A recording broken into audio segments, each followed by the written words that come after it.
À l'origine, la vache bernaise était mixte. Très bonne laitière, elle élevait son veau et offrait son surplus de lait à l'éleveur pour produire le célèbre fromage des Pyrénées.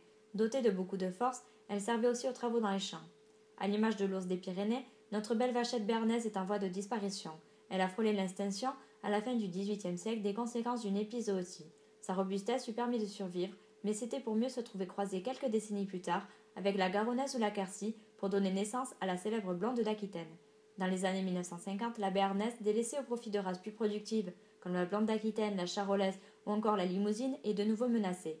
Alors qu'on comptait 360 000 vaches de race béarnaise en 1937 et encore 200 000 en 1962, on n'en comptait plus que 70 dans les années 90. À cette date, le plan de sauvegarde de la race est créé, les animaux de race pure sont recensés, l'effectif remonte petit à petit. En 2003, les éleveurs s'associent et mettent en place l'association de la vache béarnaise qui regroupe différentes générations d'éleveurs, depuis les fondateurs jusqu'aux futurs agriculteurs. L'association a pour but d'accompagner cette démarche et de travailler au développement de la race.